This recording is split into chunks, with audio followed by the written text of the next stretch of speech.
Roast ഉണ്ടാക്കാനായിട്ട് 2 medium size സവാള നീളത്തിലരിഞ്ഞത്, 3 പച്ചമുളക് നീളത്തിൽ കീറിയത്, ഒരു ചെറിയ കഷ്ണം ഇഞ്ചി ചെറുതായിട്ട് അരിഞ്ഞത്, 2-3 അല്ലി വെളുത്തുള്ളി, ആവശ്യത്തിന് കറിവേപ്പില. സോയ ഞാൻ ഒരു വെള്ളത്തിൽ വാഷ് ചെയ്ത് ഇത് നമുക്കിനി കുക്കറിലോട്ട് മാറ്റാം.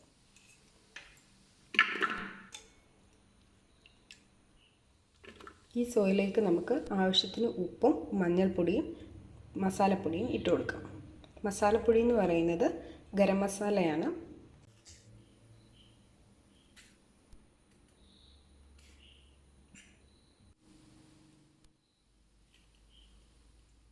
സോയ വേഗം പാകത്തിന് ആവശ്യമുള്ള വെള്ളം ഒഴിച്ചു കൊടുക്കാം.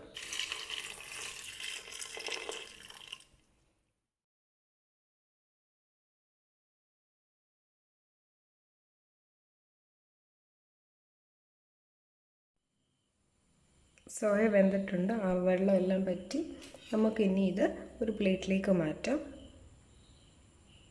എന്നിട്ട് തണുത്തതിന് ശേഷം രണ്ടായിട്ടൊന്ന് കീറി കൊടുക്കാം.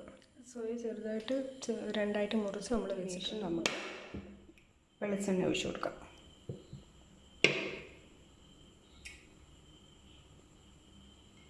ഒരു 2 സ്പൂൺ വെളിച്ചെണ്ണ.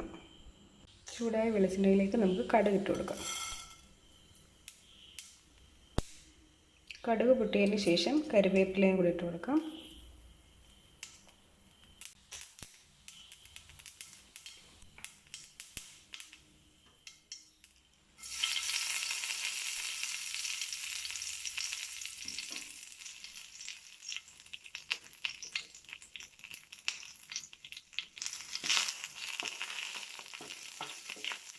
ഇതിനകത്തേക്ക് നമുക്ക് പച്ചമുളക് ഇട്ട് കൊടുക്കാം.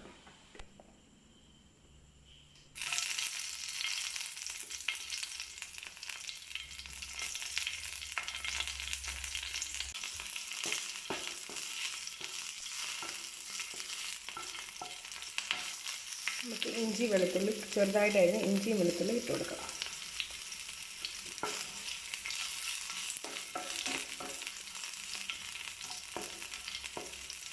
പച്ചമണം മാറുന്നിടം വരെ നമുക്കൊന്ന് ഇളക്കി കൊടുക്കാം.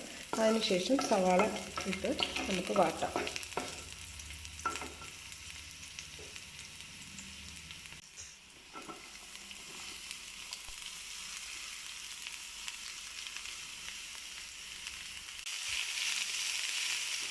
നന്നായിട്ട് ഇളക്കി വഴറ്റാം.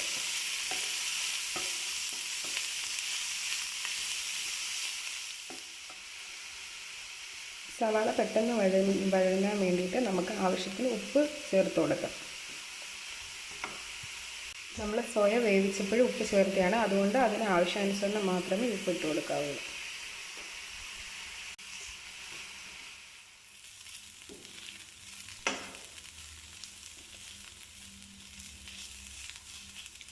സവാള വഴണ്ട് വന്നിട്ടുണ്ട്. നമുക്ക് ഇതിനകത്തിട്ട് കുറച്ച് ആവശ്യത്തിന് മഞ്ഞൾപ്പൊടി ചേർത്ത് കൊടുക്കാം. ഒരു 1/4 ടീസ്പൂൺ.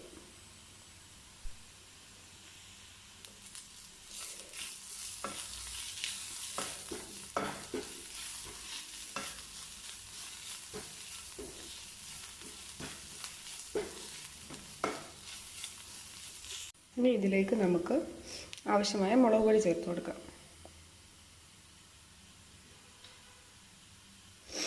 ഞാൻ 2 ടീസ്പൂൺ മുളക് പൊടിയാണ് ചേർത്തേക്കുന്നത്. 2-1/4. ലോ ഫ്ലെയിമിലിട്ട് നമുക്കൊന്ന് വഴറ്റാം.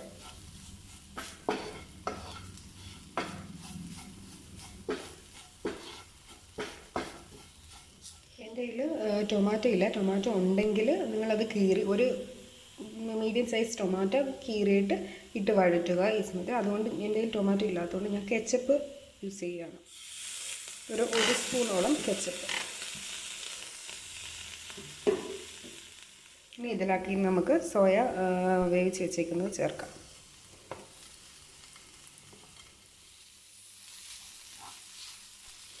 നന്നായിട്ട് ഇളക്കി കൊടുക്കാം.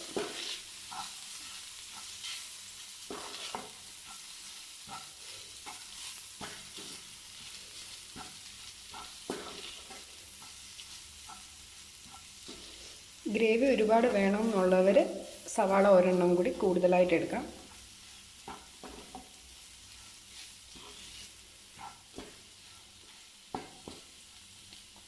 ഇനി നമുക്കിതിലേക്ക് കുറച്ച് വെള്ളം ആഡ് ചെയ്ത് കൊടുക്കാം. നിങ്ങൾ സോയാബീൻ വേവിക്കുമ്പോൾ ബാലൻസ് വെള്ളം ഉണ്ടെങ്കിൽ അത് ആഡ് ചെയ്ത് കൊടുത്താൽ മതി. അല്ലെങ്കിൽ ചൂടുവെള്ളം ചെറുതായിട്ട് ചൂടാക്കിയ വെള്ളം ആഡ് ചെയ്ത് കൊടുക്കുക.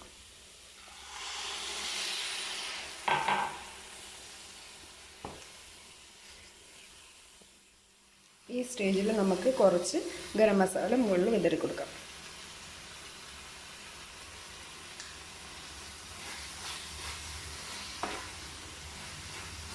നന്നായിട്ട് ഇളക്കി മിക്സ് ചെയ്യാം.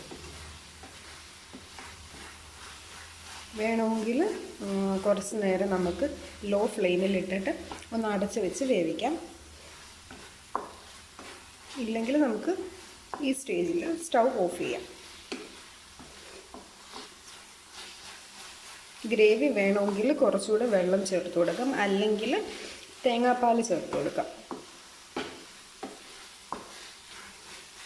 ഉപ്പൊക്കെ പരുവാണോ നോക്കുക, അല്ലെങ്കിൽ കുറച്ച് ഉപ്പ് ചേർത്ത് കൊടുക്കുക.